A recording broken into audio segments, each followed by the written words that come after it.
Well, I'm here with legend, Grandmaster Roy Kurban, and judge. Are you still a judge in your community? I retired 1 year and 2 months ago. 1 year and 2 months ago. Yes, Do you miss it? No. No? I miss the people I work with, but it was a very good time for me to retire. Very good. You know, we're here for just a great thing, right? We're going to be inducting Mr. Larry Castor into the Hall of Fame, and I'd really like you to talk about your relationship with him, things that have happened, and what it's meant to you. Well, I actually met Larry Castor when I was 17 years of age. I was a green belt, training in the martial arts, and actually the first time I saw him was at the U.S. Championships in 1966 in Dallas. And he was fighting in the brown belt division, and I was in the green belt division. So that was my first exposure to him as just a savage fighter. Tough guy. He hurt people when he blocked the kicks and punches. He was that kind of a fighter. But that's the first time I saw him fight, and then I used to drive from Arlington, Texas, all the way over to Oak Cliff to train with Larry 4 nights a week. And he was just a spectacular teacher. He had this great skill to relate to everybody, each person individually, as to their needs. For example, if he was dealing with a fat head, he could take your legs right out from under you and set you straight. If he was dealing with someone that had self-esteem or confidence problems, he knew how to reach down and pull them up and to help them. In other words, whatever your problem was, whether it was a kicking, punching problem, defense problem, he could help you with that, but also psychologically, he was very astute, and he knew how to work with each individual that he talked to. He had a tremendous ability to do that. I saw him fight in the U.S. Championships in 1968, and just before finals, he drew Joe Louis, who was the epitome of heavyweight speed and power at that time, and he won the World Championship that year. And Larry Castor took Joe Louis into a 20-minute overtime. Phenomenal fight, tremendous exchanges. It ended up being 1-0 in favor of Louis. And after all these years, I figured out how Joe Louis beat Larry Castor. Well, at that time, Larry, of course, was working hard to support his wife and children, and he had a part-time job, and he was going to college at night. And somehow he managed to work out in the evening and teach us and practice on his own. I don't know how he did it to this day, but the way I figured it, if he'd given either the part-time job up or quit college, night college, he would have taken Joe. It was a great fight, and I got the opportunity to see him fight in team matches and fight as an individual, and he was just a great fighter. And as I said, a superb teacher. 1974, I was fighting in a tournament in Los Angeles, and Chuck Norris came up to me and said, "We're putting together a national karate league. We're going to have full contact fighting. We're going to have teams from all over the United States. Would you like to do something like that?" I said, "Well, Chuck, I think it sounds great." And he said, who do you think should run the team in Texas? I said, "Only one guy, and that's Larry Castor." And Larry Castor put together the only team that defeated the LA Stars during the history of the NKF. The only team that ever beat it. And we had just tremendous workouts. With all his knowledge, Larry brought in a judo coach, boxing trainer, boxing coach. He brought all these people together, and he had tryouts to make the team. And the tryouts were savage. You had to win a place on the 6-man team. And then the training was horrendous, and he was merciless with all of us, and at the same time, he knew when to back off, he knew when to praise, he knew when to insult. He knew exactly how to handle each of us. And for that reason, Larry Castor put together a superb team.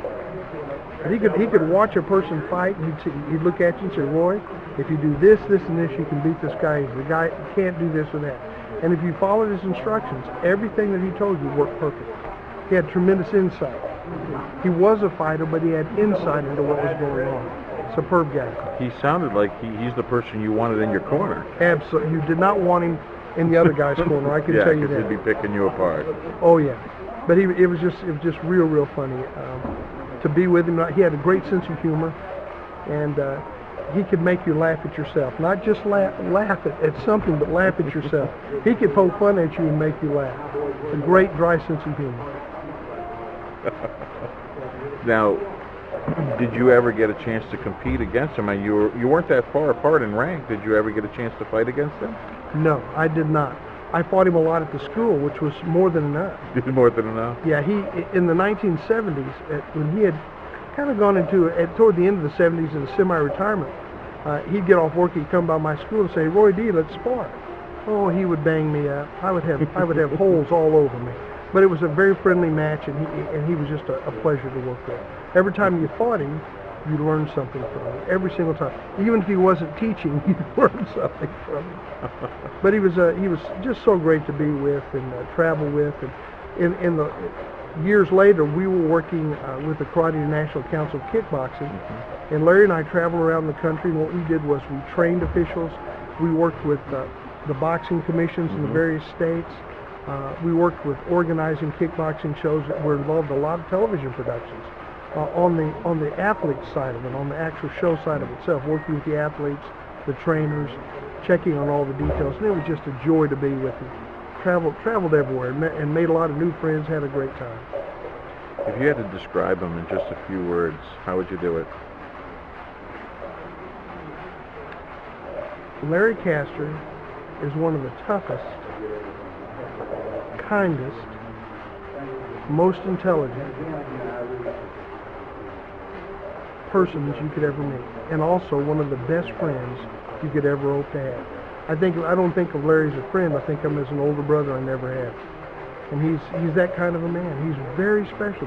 I don't know anyone like Larry Castor. He's one of, and he can take a room of people sitting there having a serious conversation in a matter of minutes, have everybody laughing and rolling on the floor. Great sense of humor. You know, that seems to be the universal description of him every time. Everybody that's come up here has described him in the same way. So it doesn't sound like he was friendly with just a few. It just sounded like that's just who he was with everybody. Absolutely. Great life, exciting youth growing up, and he could sit down and talk to anyone. He can sit down and talk to a room of engineers. He can sit down and talk to a room of doctors.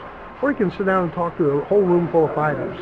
He has that ability to communicate. Someone once said that the definition of genius, or a person that's truly brilliant, is a person that can communicate with all people at their level, and Larry could do that. He could, no matter where he stepped in, no matter where he sat down to visit with people, he could sit down and talk to them. And I think that's the mark of a truly intelligent person.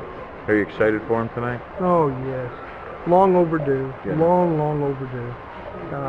He's one of those guys that everybody knows, everyone respects, everyone remembers, but not a flashy guy. He was not busy. He never blew his own horn. He blew everyone else's horn. He talked about other fighters. He talked about how great this fighter was. He helped this fighter. He worked with them to develop them as human beings. As great a joy as Larry had fighting, as much fun as he had doing it, I think that he enjoyed training people and raising them to levels of excellence. I certainly know he changed my life absolutely. Did a lot to teach me how to think, how to train, helped me grow up. Sounds kind of funny to say, but when I went in the Army, he really prepared me for the Army. His classroom training prepared me for that Army basic training. In 1969, it was very, very tough because of the Vietnam War and everything, so their basic training was tremendously demanding back then. And he prepared me for it, and I didn't even know he was doing it. I think Larry knew it was coming, and he helped get me ready, and helped me get ready for a lot of things in my life. He was a teacher in every sense of the word, not just a martial arts teacher, but a life skills teacher. Wow. I'm beginning to really get a sense of who this man is, and I'm liking what I'm hearing, and I really appreciate this time. Don't spend very much time with you. He will have you laughing until you cry. Well, I don't mind that. That's good. Well, thank you very much. Thank you, Mr. Kurban. Yes, sir.